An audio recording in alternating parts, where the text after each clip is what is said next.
Mike Lapine, the mayor and chair of this committee. Should we just go clockwise? I think it's, now it's on. Now it's on. Is that on? That's on. This is Sheriff Jason Pollock. Tony Mitchell, Jefferson County Faith-Based Network. Cindy Potter, Best Care Supported Housing. The red light. Trent Titus, Jefferson County Public Health. Hello, I'm Nick Sneed. I'm the Community Development Director with the City of Madras. Mike Baker, Jefferson County Public Health. Anthony Lansing with Life Lemons.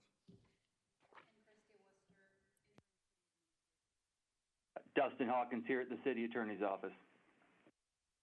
Who else is online? Dustin Hawkins at the City Attorney's Office. Oh, just, you're the only one on there, Zoom, I see. Okay. So it looks like we're missing Penny Cadimo and Tim Gasner. But I would say we have a quorum. Right. Have we missed somebody over there too? Tim Plummer. Tim Plummer. Looks like Sergeant Webb's coming in, so we're good to go. Let's see. First on our agenda, after we say hello, is review and discussion of the city attorney memorandum on time, place, and manner regulations for homeless camping. Dustin, is that you? No, that would be. Yeah, I'm on the line. Nick Sneed will provide. Oh, Nick will do that. Thank you, Nick. All right. So at this meeting, what we're intending to do, Tim Plummer, the Police Services Directors, just joined us as well, Dustin. So in short, the business for this meeting, what we're intending, or the lion's share of our work this afternoon, is really to start talking through where we want to allow camping in the community on public property. And what I'll do is I'll just kind of provide a high-level overview of the staff report that's before you. Some kind of key questions I think kind of help guide our conversation this afternoon. And then, as usual, I'll let Dustin Hawkins, our city attorney, maybe fill in some gaps if I left out any. And then we can open up just to kind of roll up our sleeves and start getting after it, if that's okay. Appreciate all of your attendance this afternoon. So this memorandum attempts to identify different ways that we can allow camping in our community. Our city attorney's office did provide me with examples from the city of Astoria, Bend, Cornelius, and Seaside.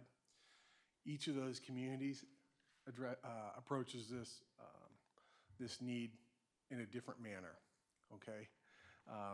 And so I think the challenge for this committee and ultimately the city council is to choose the approach that makes sense for Madras, okay?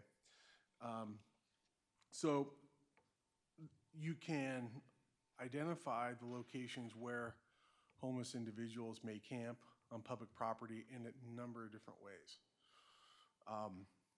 For example, City of Astoria, they don't identify zoning districts. They just say camping is allowed on public property, which is rights of way and otherwise. And then they identify the manner in which, time of day and some other related aspects. Bend used a different approach. They did identify specific zoning districts where they do not want homeless camping, okay? And then Cornelius had a similar approach as Bend.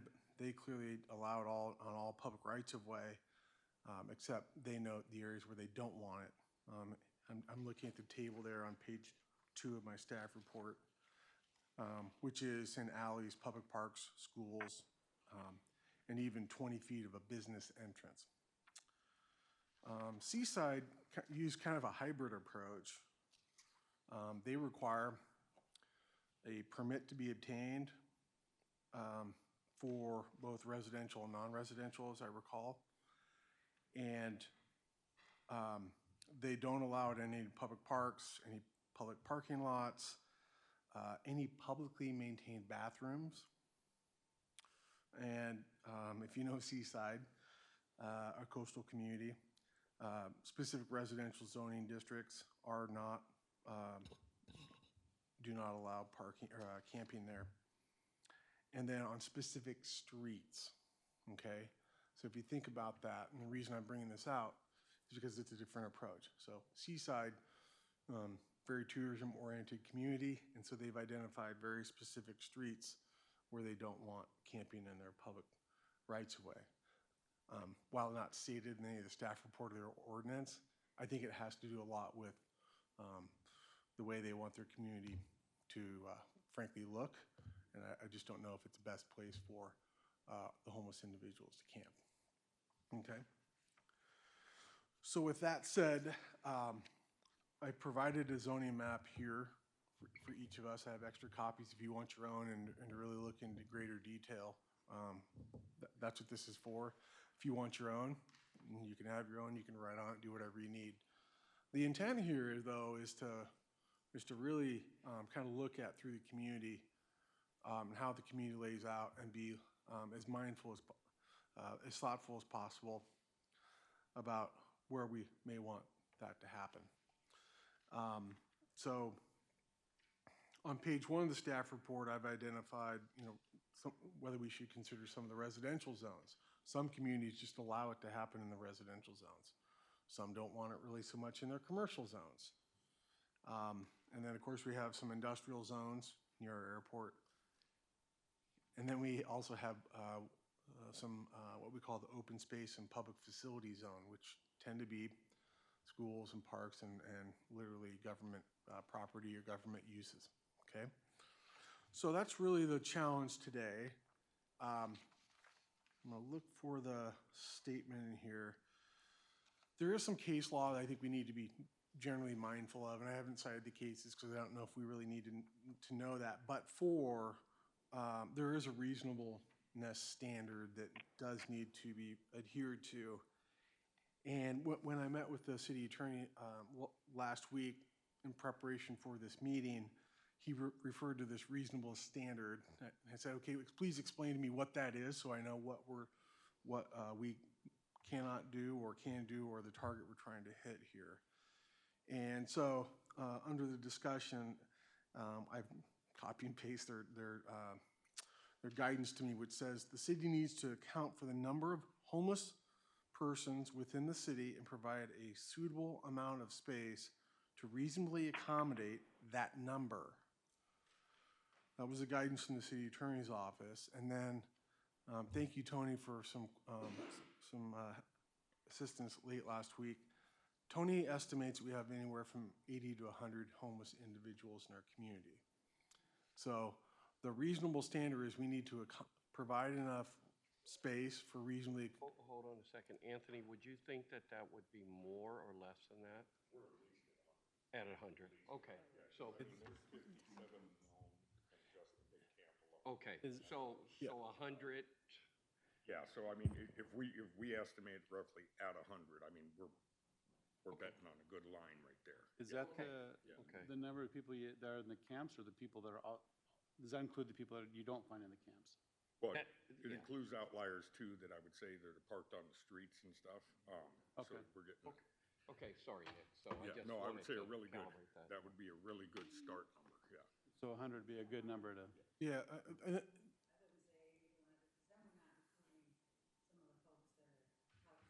Well, I think we got to look at that in a different aspect than we do than the homelessness, because especially in looking at like where to park and where they can camp and stuff, a lot of those, truthfully, I would hope that we try to set something up where we try to reach those before they actually get to living in the camp, living on the side of the street. Yeah. You're talking precariously housed definition. Oh, yeah, because I think, yeah, we would. Different. Yeah. Yeah. The number would be greater then, yeah. Yeah. Yeah. So, One more thing is that the point-in-time counts just recently came out. Do we have that data? that's what I was going I'm, Christie's seeking to get a cut for Jeffco. I put out a second message today, Nick, so Okay. as soon as that pushes through, I'll forward it. Yeah. Thank you. That's why we're generally estimating this, because we don't have those numbers yet. So. They're not perfect. Thank you. So again, going back to, you can try to be precise. You can also just provide a range. I think that's generally what we're trying to do and what the case laws suggesting as well, because it can change from time to time. So before we get into conversation about this, Dustin, did you want to provide any other legal context or any other guidance for us? Yeah, so the main driver of passing this ordinance is an Oregon statute, ORS 195-530, and what that statute did is, to some extent, it codified some federal case law. A lot of people are familiar with the Martin v. City of Boise case, and then a later case, it was Blake versus City of Grants Pass, and then later on appeal, it was that particular plaintiff passed on, and so the case is now, if you research it, at least the case in the Ninth Circuit's now called Johnson versus City of Grants Pass. And what ORS 195-530 did was codified to some extent some of what those cases held. And the reason that we have a pressing deadline here is that ORS 195-530 becomes operative on July 1st of this year. And what it says is that any city law that regulates sitting, lying, sleeping, or keeping warm and dry on public property must be objectively reasonable as to time, place, and manner. And so with regard to this adequate amount of space to provide to the homeless population, that really gets under the place element of this. You also have time.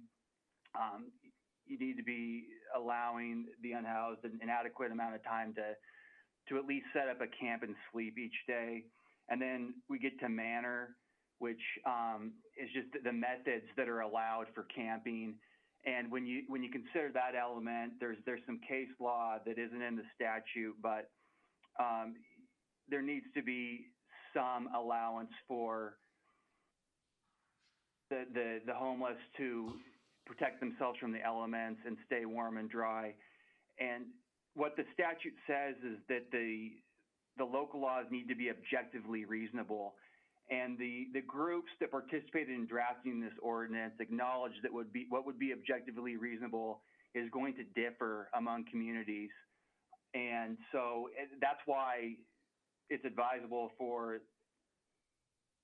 the various cities to get committees together like you have, because what's objectively reasonable lies upon a spectrum. And the more people we get together that talk about what's reasonable to one person might not be reasonable to another, but the more discourse we have, the closer we get to what is objectively reasonable in your local community.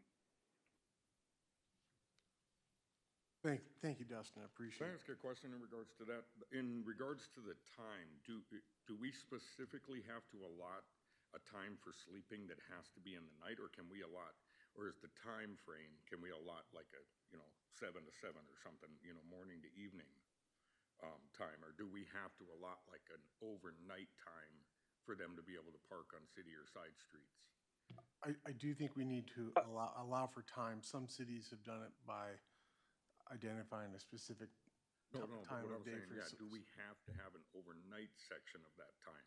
Can Yes. we allot, we do, so we can't just allot for, sunrise to sunset type hours. Well, what some cities are saying is from 9 p.m. to 7 a.m. Okay, Yeah. that's what I was wondering, okay. Yeah.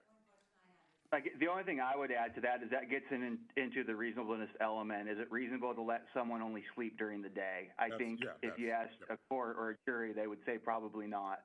Okay, that's what I was wondering. And so another perspective on that would be, let's just say the city only defined 3 hours of a really not a good time for anyone to sleep. That's not going to pass the test. Yeah, and that's why I was wondering, because if you having to require overnight, the time 9 p.m. to 7 a.m., that I think we need to account for that in regards to where we allow the, Yes. Yes. So, before you again is this zoning map that provides a good overview of our community rather than having to rely on a mental map as well. And so one of the things that I think I would ask the committee to do is start to think about, first, whether you want to allow camping on public property, that including public right-of-way, in the residential areas. So if you look at more broadly the different types of land we have for zoning, which is a planning term, right? We have residential land, with commercial land, and otherwise, that can help kind of guide us in that direction of where we want to go. When I spoke with the city attorney about it last week, my initial thought was, well, maybe we should not allow it in the residential areas, thinking that residents probably wouldn't want that happening. Although they brought up questions about whether that there's a sufficient amount of commercial or otherwise land for these about 100, maybe 100 plus people to camp within our community. I didn't conclude on that. That's also why we have this committee here, looking for feedback. Another way to look at it, so if you don't allow it in the residential areas, you need to look at your commercial areas, okay? One thing that I will probably provide guidance to you on is I wouldn't recommend that we allow homeless camping in our industrial areas. It's where a lot of our businesses are at. It's also very disconnected from a lot of the services within our community that those homeless individuals would have access to. So that's probably the strongest consideration I would give you. And if we can't maybe start wrapping our minds around that, I would say we could also just put this on pause because on one aspect, because I don't believe at this meeting today we're going to come to any conclusions. So I would expect afterwards that you all would go out and start working with your own set of social professional networks, friends, family, otherwise, and start thinking about this and see what they think about it. And that's also part of the intent here is to start discussions today, maybe at our next meeting start to firm some of this up. So, sure, Baker, go ahead. Got a quick question. I apologize, I missed last meeting, maybe that was already addressed. You both had already mentioned there are certain places that are already now primarily established as camps. Can we kind of identify where those are now and see if that's an appropriate place? And then second, we're talking camping, and I'm not sure if we're talking parking a car versus setting up a tarp structure kind of thing. Sorry. So that would be just the other clarification that I would ask to kind of get me both grounded in the discussion today moving forward. And I don't know if that was covered. If it was, I can follow up with you later. Yeah, I don't know all the locations. Anthony probably does, but one of our biggest locations is right along Willow Creek, and it's zoned C1 or commercial. That's the easiest question. Yeah, behind Sonic there. Yeah. Dustin, do you want to answer whether car camping is part of this? I don't believe other cities have defined camping as to include within a vehicle. Some have, some haven't. I know that Madras' current code allows for recreational vehicle camping at the, let me see, Willow Creek Bicycle Trail located at 1st and B Streets, but that would just be for recreational vehicles. That wouldn't include, a common sedan or a pickup or something like that, which I imagine would probably be one of the more common modes of vehicle camping would be in a vehicle like that. So to answer your question, yes, some cities have allowed vehicle camping in certain areas. Some haven't.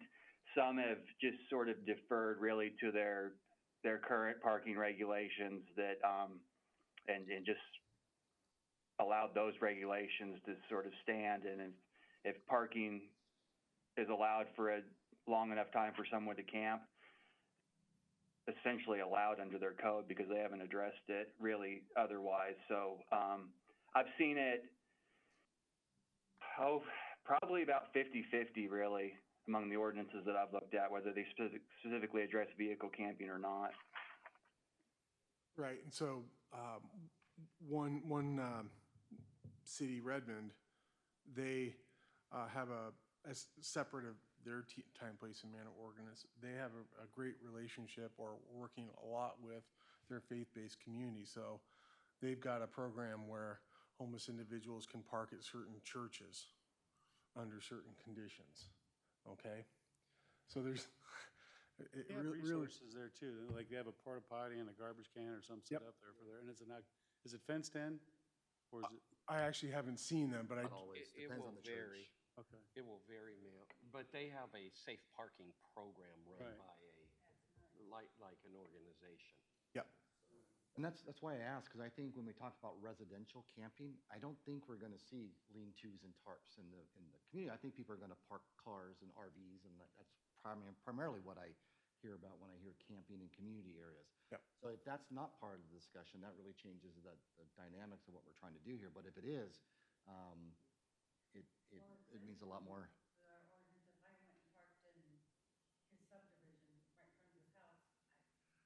See, that's, yeah, but one of those things, in regards to the homeless camping or to putting up a tent anywhere in the community, I would say that we do have something set aside that says that, or at least needs to be permitted, in some way so they can be held accountable.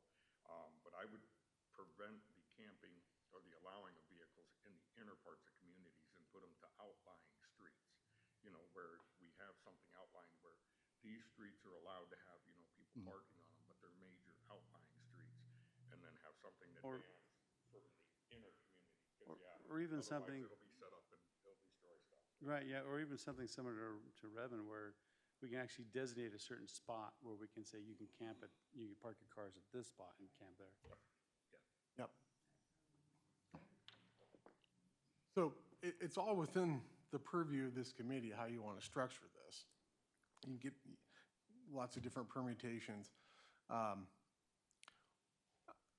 was thinking as some of our next work, we may work on some of the vehicle aspects of it, but right now, Steve, I think it's 72 hours. You can leave a motor home on the street, trailer on the street.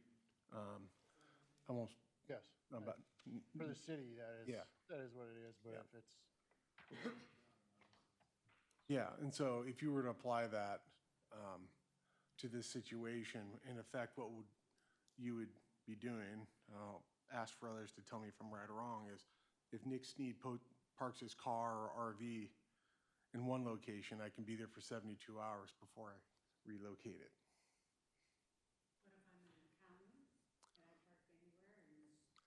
24 hours. Just 24 hours? Yep. I mean, you can, like, if you abandon your car per se on the side of the road, it's 24 hours. You'll sticker it and it'll get towed 24 hours later. So that, in my mind, I think we have some regulations that do allow motorhomes to be parked on the streets. And if you apply that law, they need to move every 72 hours or move around the community, if that makes sense. So, as we work through this, we also need to consider public parks, because it is public property. And this would be something that we do have several public parks, whether it be owned by the city or the county. Even also, you could consider the schools as a park or public property as well. I really wasn't thinking schools would be considered, but, you know, Sahali Park and Juniper Hills Park. Bean Park is another one. Anything but the fairgrounds. Fairgrounds is also public property, so it's subject to the same purview. Yes, and so I wouldn't suggest identifying in particular Juniper Hills Park or like the fairgrounds without prior coordination with the county. That doesn't seem like good practice. Who considers locations at this point? Turn your mic, chief. Oh, sorry. I've pulled up some national statistics, and they average these things out. This is kind of some of the concerns that we would have in the law enforcement community, and probably why it's probably not a good idea to allow this in a residential district. For felony level offenses, the DA's offices are discovered that homeless individuals were up to 514 times more likely to commit those kind of crimes. So that, as we decide where it is that we want these folks, not to saying that all of these folks are in that basket. However, that's just the works. We were having a conversation. I was just over in our neighboring city, and they're about to authorize a 350 apartment complex for 350 families. And if you look at that, that's one more law enforcement officer if you're going to do the national statistic of police officers per population. So you keep that in mind. There's a reason why they build those stats in there, is because of the service needs that are required. So as we look for a place for them to be, keep that in mind. And then the other thing keep in mind is the more rules we build around this place for them to be, the less likely it is that they're going to be there. Steve had an opportunity to go interview with these folks and walk through there and talk to them. I've spent years on the streets of Portland, in Medford, working with the homeless population. There is a reason why a lot of them don't choose to participate in a lot of the outreach. Is because they don't want to adhere to the rules required to be part of that outreach. So if you keep that all in mind as we try and service this community, has anybody ever gone out and asked them what they want? Sure. Every day, I go out and sit and talk. Sure, and what do they want? Actually, Not a home, I can tell you right now, that an apartment or house is not number one on most of their lists. one came to visit us. I think if we offered them a one-bedroom or two-bedroom apartment or whatever, they would take that over camping. If you look at take into our community, I'm not looking at national statistics in regards to what I'm saying here, but if you go out and you interview and you talk to the people that have had over the years, they've gotten help over and over and over again. And every time, again, I don't know the actual percentage, but it's a high percentage of the people I discuss with. All they do, what happens is that they get the place and it turns out great for the first few weeks, first month. Then all their friends start coming over. Then the place gets ruined, then the apartment. It truly costs an exorbitant amount of money for a city to try to take care of and handle that, especially with the population we're looking at. A majority of them aren't looking for a home. And for that majority, a lot of those people, this is their life. They've lived this for 20 years, 30 years, you know. One of my things is we got to reach them when they're younger, because once they get to the age of most of the people I talk and work with, they're stuck in such a way that they've trained themselves for so long, they know how to act and live in this community that we call homeless, you know. For them to even see how to live and act in the community that we come from, it's completely alien to them.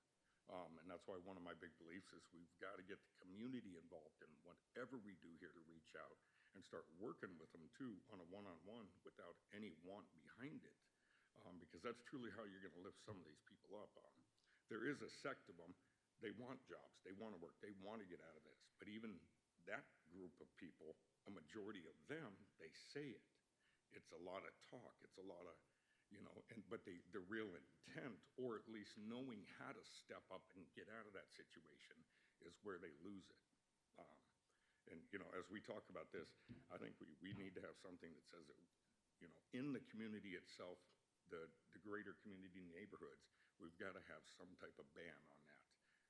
Just knowing the community and talking with the people and seeing how it goes. Every single time.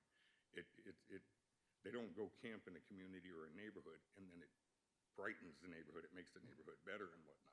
The trash comes in, the drugs come in, the other people come in and come through. That's why I say outlying areas is really where we need to look of the neighborhoods. And then if we can find other places where we can truly let them come and camp, that would be even better. Because then we have an actual not control over the people, but the area. You know, we know where they are. We know where to go. We know who to talk to and that type of thing, yeah. Sorry. I think Nick is right. Looking at these comparables in the other cities, and that's why the law, I think, is is written as broad as it is, time, place, and manner. I mean, that's why I ask, what is the need of this homeless community? What do they want? As we sit around the table and it's comfortable and climate control, and we're trying to decide for them, what do they want? But what do they want? I mean, and that's Well, right now, they seem to like where they, at least one of the bigger camps, they like that. Is that going to be a possibility?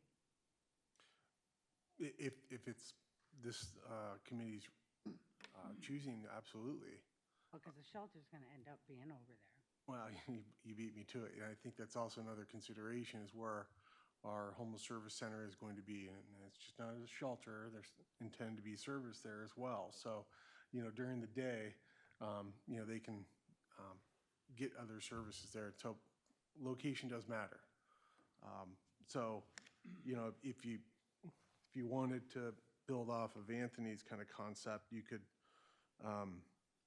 you might want to allow it in the C1 zone, which is adjacent to the homeless service center. That's where one of our largest camps is at today, along Willow Creek. That would allow them to stay there, generally speaking. That would allow them to stay there and be close to the shelter and the related services there. We had. Nick, can I chime in on that? Yes, please. So both Bend and Redmond have a distance requirement for camping from their approved shelter facilities. And I think some of that is sourced from the outreach groups find that it actually complicates working with the people that actually want to make a change and improve their lives. Having the homeless campsites right next to the shelters or the transitional facilities. Yeah, it seems to be somewhere with like 250 to maybe 1,000 feet. That's one of the standards I've seen, or range of standards. Is that correct? I believe Redmond has a 500-foot buffer and Bend has 1,000. Yeah, and so I think I'd have to probably measure on a map at another time, but there's a good chance you could establish that sort of buffer and not conflict with the existing camp. So one of the concerns that I would have, and Tony, maybe you can speak to this. So a couple times I've been up at the warming shelter, and I've taken people up there from that camp when I found them around town, but that's very rare. I would like to know, do you have any idea of how many individuals that are in that camp over there that actually make use of the warming shelter would be my first thing, because when I'm there, and Anthony, the people that I'm seeing there, I don't see walking up to the shelter when it's going.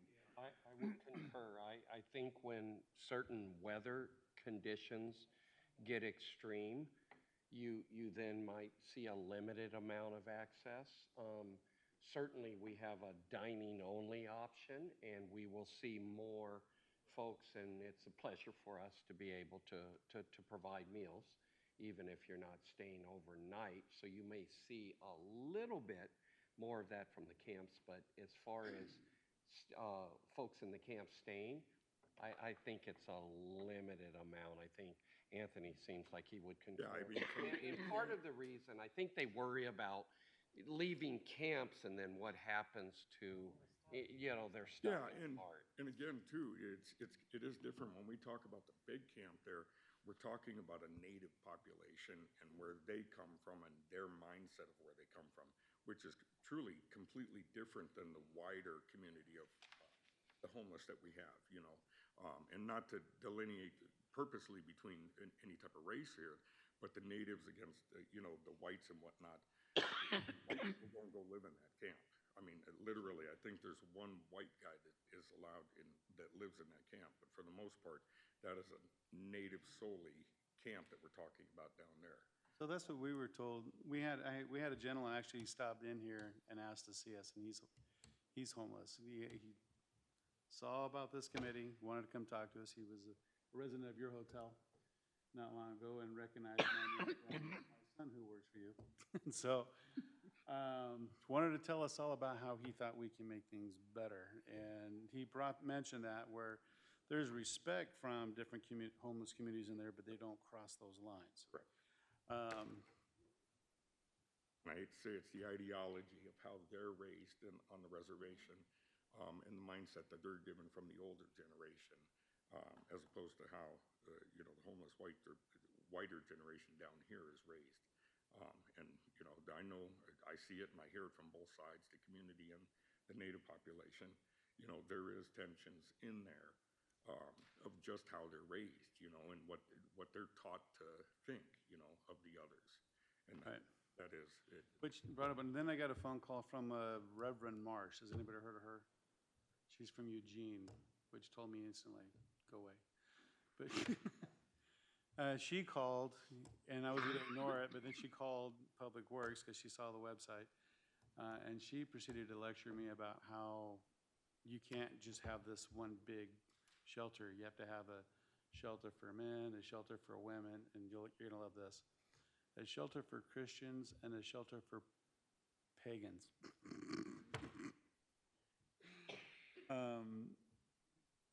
I told her we don't use that term over here. I'll say I took 6 weeks over the summer, actually, up through October, and I went homeless. I went homeless I lived for 6 weeks throughout Bend, Redmond. I went through the shelters, the homeless camps, all the way. I lived on Hono Road down to China Hat Road with people. Yeah, and when we're talking about vehicle camping as opposed to tent camping, two completely different worlds. Really? They really are. Yep, two complete. I mean, you get a lot of the exact same stuff, but they are different worlds in the way that the way they live, I guess. So yeah, the shelter idea. Second Street shelter down there, I think it's called the Lighthouse too. Man, everybody slept, it was all men and women, and they all slept in bunks in little areas that had walls like that high. Some of the bunks were just all single, and basically they were all spread about. And I mean, yes, they have issues in there that go on, because it's a low barrier shelter, which perfectly fine. But the way they ran that and the way it was structured, it was that. I mean, I would say we look towards that as a basis of however we're going to run our shelter down here, because it's men and women, it's cohabitable, and it seemed to work pretty well. Yeah. So where else are our camps? So I don't know if you want to mark on the map. There's a set up behind Juniper Hills Hotel. And forgive me, I don't know where we're looking on this thing yet. And I can't see them. I didn't bring my glasses. Verbal description. So you have Oh, okay, perfect, okay. So we have one up behind Juniper Hills Camp, and that's probably got, I mean, I know them by name up there, but quite a few people, a couple camps up there. Clarification, are you referring to the hotel or the park? The hotel, oh, sorry, yeah. And there's still some in the creek further down from the site. Ninth Street Bridge. That's past B Street, right? Correct. No one's up there anymore. No one's at B Street past June. There's 10th Street, there's some people under 10th Street, and then the one down, forgive me, I don't know what that one's called. Underneath the 10th Street Bridge. Yes, yep, yep.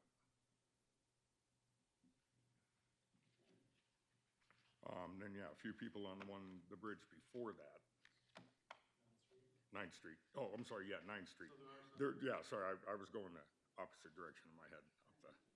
Yeah, so 9th Street, 10th Street, and then the people were cleared out further up the creek from 10th Street. So there's no one living up there, I mean, that I've checked in the past week or so. Are there concerns with weather and flooding being Yes. up? Yes. So I went down a couple weeks ago when we got that rain, and I went down and I warned the guys under 10th Street, under 9th Street, went down to Willow Creek, warned them.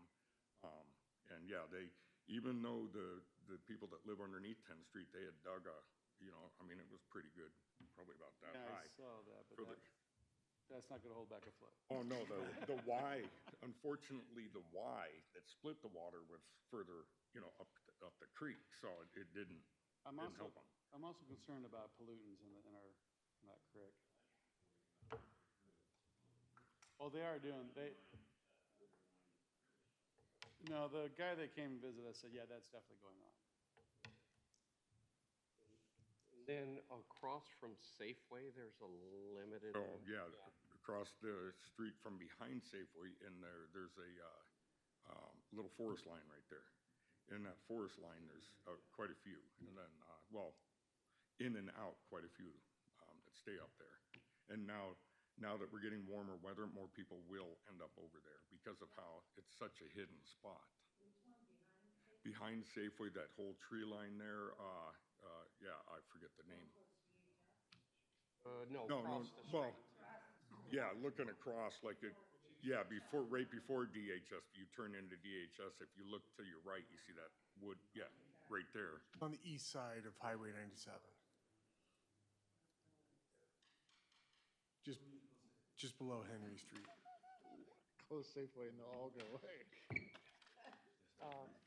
Nick, it occurs to me just as a piece of feedback, and I look at some of the others, I'm not sure about allowing camping in our public parks.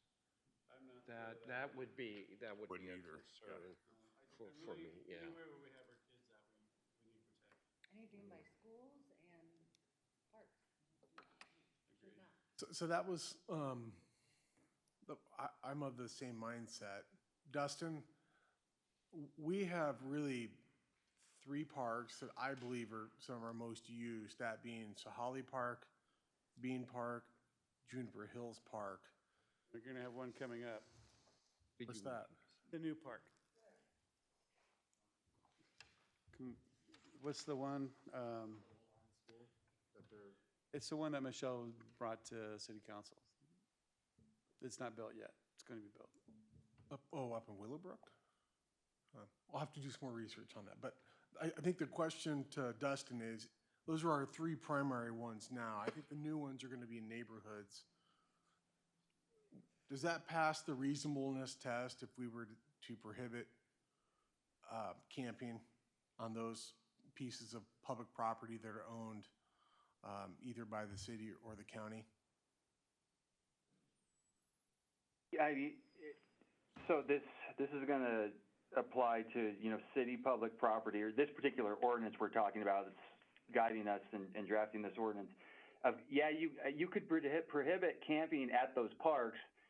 Just at the end of the day, there needs to be otherwise adequate and safe space for the homeless to camp. Now, if you take away the parks and all else, and all that's left is a campsite next to a dangerous roadway, then you have a problem.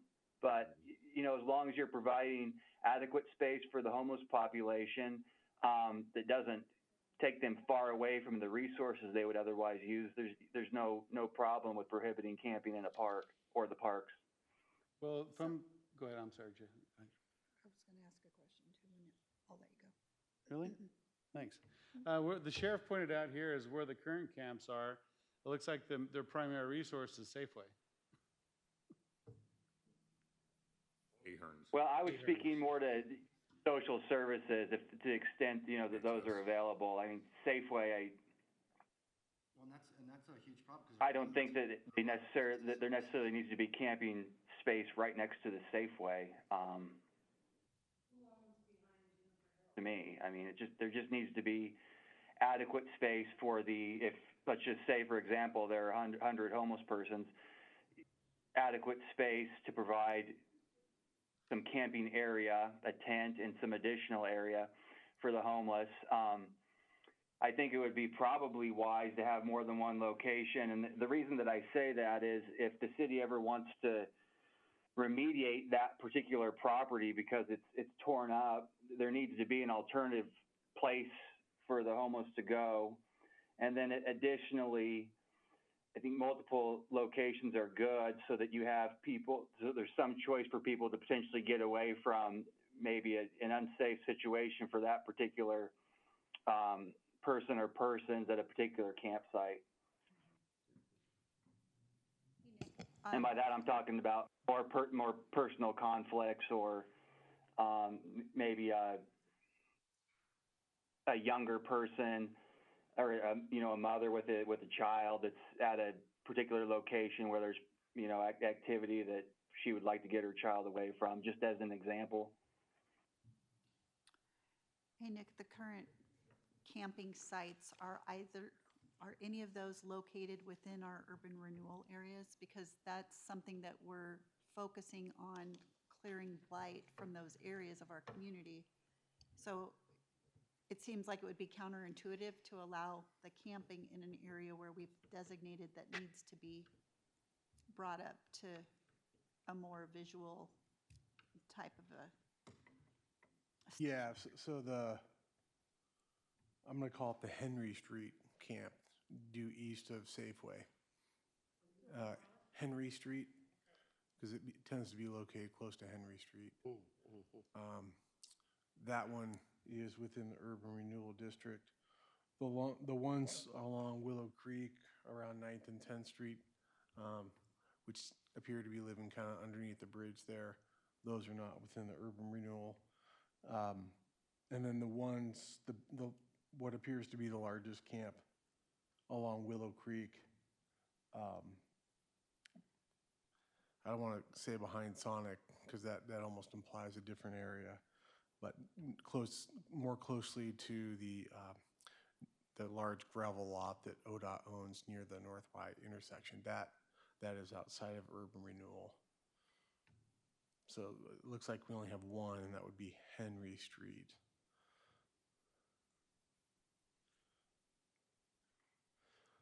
So last year, I talked with the sheriff, that was out here, and we had worked out to where the homeless camp that's out behind, or by, what's that bridge right there?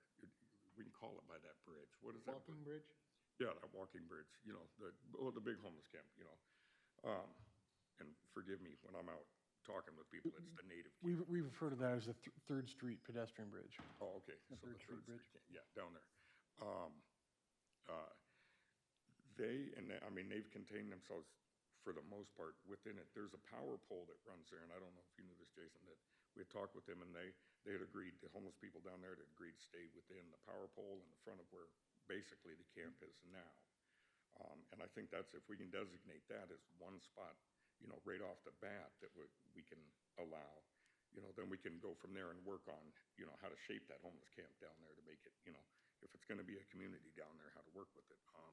But then from there, is there that whole U-shaped lot there? Who owns that? Can that be utilized? Well, that, right there where they're camped, right next to Willow Creek, that is city property. It's not, like, not privately owned. Okay, so they're. Most of it is. They're within the, whatever the ordinance says right now too, anyways, okay. But like I said, they have a power pole there that, you know, if sectioned it in within that, I see what you're saying, yeah, they could go farther down. That U-shape there, can we utilize that to park in? Can we utilize that to, in any other way than that big dirt lot that's right in front of it? You know? Oh, yeah, so that's technically ODOT property. Oh, okay. And I'll be honest with you, what I hear from the ODOT Region 4 staff out of Bend, who would manage that as well, they're not as open to allow camping. That's putting it mildly. So, we can ask. I'd be curious what they would do. Yeah, well, I be too, honest with yeah, you. that's kind of. Well, Like, I don't know that they, well, what's happening is pretty well documented in Bend Bulletin, on the adjacent to Highway 97 and the Parkway in Bend. Over the last 2 years, they've gotten to be, they've had to remove those individuals from the property and all their belongings, and their staff have told me it's not been easy, nor pleasant as well. So, and some of that I think came from directive from either the region manager or Salem, from their higher ups in Salem. So. You're talking a gravel spot down south of Sun. Yeah, Correct. yep, yeah. And that's all of that? Yes. So, and where's the shelter? Up on the. Just north of there, That hill that's right there, Yeah. Okay. yeah. where the excavator's literally working today.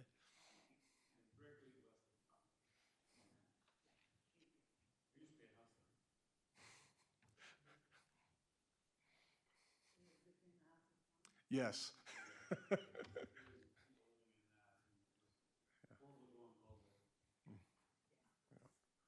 So with that, I'm hearing generally, I'm just going to start building areas of support. You tell me if I'm wrong. Juniper Hills Park, Bean Park, Sahali Park are no's. We do not want to allow camping those. Sorry. Go ahead. I'd be more, not just areas identified as park, but there's a lot of open spaces that have become kind of half parks. I'm looking at some of the open spaces here, like the area across and around the retention pond. There's that big field there. I see lots of open space. No, you're bringing up a great point because I'm looking at Christie, because that's where the South Wastewater Treatment Plant is, and the land to the west is land where we use specifically to apply our treated effluent on. So we'd want to protect that as well. But then even within the city in general, there's spaces that are labeled open spaces that I think are just around default parks. If we don't stick to the definition of a park, more of a open gathering space, unless it's somewhere that you're interested in funneling people to. Well, in that particular case, that property could pose a health hazard to someone camping on it because of how it's used by the city if they were to camp on it at a time when we were applying the effluent. Yeah, potentially. I just wouldn't want it to interfere with our ability to get rid of that effluent or disrupt the operations of the plant. Yeah. I think maybe a broader blanket statement of not allowed on public property except for these specific places that we identify. And I would agree. ODOT's problem, having worked for another state agency and having to have relocated people off of ODOT property, is simply this. Whenever they start a project or they move a project, they use their property to stage their equipment and their supplies. And to go in and have to move 30 people off of an ODOT property so that they can start staging their equipment and start staging their rocks and their mixers and their grinders, that becomes a problem because now everything, as those of you sitting around the table know, that when you start a project, you have timelines. And if you got to now stop and give everybody on the property a 30-day notice that they have to vacate, find them someplace else to go to, then it's going to delay that ripple effect just goes and goes and goes. So I think it is probably easier if we were to identify a space where that won't happen, in case the city needs to use that space if it's a staging area for something, because then you have that process. I mean, you have to give them notice and you have to provide them alternatives. And they almost fall under, and the attorney can correct me, they almost fall under something very similar to renters' rights, even though they're not renting. You have to give them notice. You have to let them know what's happening. It only takes one to fight it. Sure, and so I'm thinking as we look at these spaces, we should think not just short-term, but also long-term. I mean, I can see why ODOT doesn't want people at that space over there. I mean, if they were to start doing road improvement, or let's say add water runoff drainage, and they needed some place to store their aggregate, that's a pretty good place for them to have probably store it, for they can do that project that's coming up. So that's just something, there's a lot of moving parts to this, and that's, I guess, where I started with the very baseline is, how big do we want to let this get, and how big does this community we're trying to serve want the service we're trying to give them? Well, and here's what I think. For a community of our size, I think it's better for us, and tell me if I'm wrong and you give me criticism to this, that we look at actual places to where we can do this with the homeless community, as opposed to looking at all the places that we want to not allow them, because I think it's easier to go, okay, the greater community and the greater community of the houses out here, it's banned, period. You know, the parks and stuff, the Parks and Recs parts, banned. We don't, the camping, but we do allow these sites. And then as long as on the sites that we have enough space to accommodate the amount of homeless people, I think that's easier than that, because for a community our size, if we were a much greater city, even Redmond or Bend, we'd have to look at allowing on some city streets and parks and communities a lot more. But we're still of the size that I think we can look at, okay, we have these spots for, the homeless community, whether they're in vehicles or, if they're just tent camping. Yeah. Well, I think it's important for when we start identifying these areas, trying to, limit the number of people that can be in these areas. And part of this is because, from a law enforcement perspective, is when we go into deal with a situation in there, inflaming that situation can happen, and then, we got multiple people we got to deal with. Well, yeah, the bigger the And size so- too, they hide from right, you guys. yeah. And so there are homeless camps in Deschutes County that are so big that law enforcement won't even go into them. Yeah, see, even to the size the big one is out here right now, I mean, literally, that's personally, me being out in the homeless community daily, that's about as big as we truly want to allow one to get. Right. Because, yeah, that,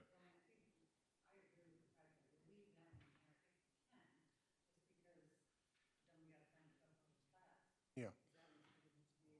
Yeah, so I was gonna suggest, Mayor, it's 5 to 3. Time flies when you're having fun. Good discussion. So as we're running near the end of the meeting, we could always continue to meet. I'm okay with that. But to be respectful of people's time, what I was going to suggest is perhaps at our next meeting, I could prepare a map of city-owned property. Or sheriff's, we'll see that. City-owned property. And then we could look at that map, compare that to where the existing camps are at. I could also, depending on how this works, I could also just identify where the existing camps are up in the areas that we don't want camping. I was going to include schools on that, so any 509J school district property would be generally included in that. So, would that be helpful moving forward, or is there other information that I could assemble in the meantime? I think based on the conversation we had, it's probably a good idea to identify spaces where we can. And then as we go through them, rank them, and then rank them by a couple things. What kind of an impact are they going to have on the environment? What kind of services are readily accessible to them? Can EMS, fire, and police can they get in and get out safely? Because having walked through the one down here with Steve, if you had to get a gurney in there and get people out of there, we're talking field dress type of movement of people who are injured down there. You can't really get to them. It'd be a basket. Yeah, so that would be some other things that as we identify these spots, then we're going to talk about, all right, what's the real potential for it to really develop into something like this, to be able to service this population need, and then we can start eliminating the ones that this would just be too much and people would end up getting hurt trying to actually just help them. So my thoughts. I'm liking the idea of looking for targeting those spots. I also like to think about targeting a spot for safe parking. And something else to keep in mind is I'm really kind of concerned about and protecting our environment and bathroom type services. What can we do to mitigate that? Which was something that was brought to our attention by the gentleman that came to visit us. Right now, so those are things we need to think about to bring back to the next meeting. Thank you, Nick, if you'll send that information out. Yeah, so for the safe parking locations, do you want those just to be public, or should I guess on some non-public spaces? Let's look at some options. Okay. Play with the options. I think now we need to start thinking about the next meeting. Yes. So is everybody good to meet? I know we're pushing a lot of meetings in just to get this done, but can we meet again in 2 weeks? That was my question, and as part of that, as you're looking at your calendar, I'm trying to get the packet out at least a week before, but with some of this information, it may come a little bit later.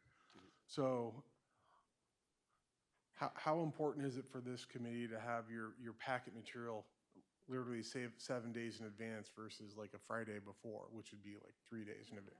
Yeah. let me throw this out here too. We were talking about the camp locations earlier.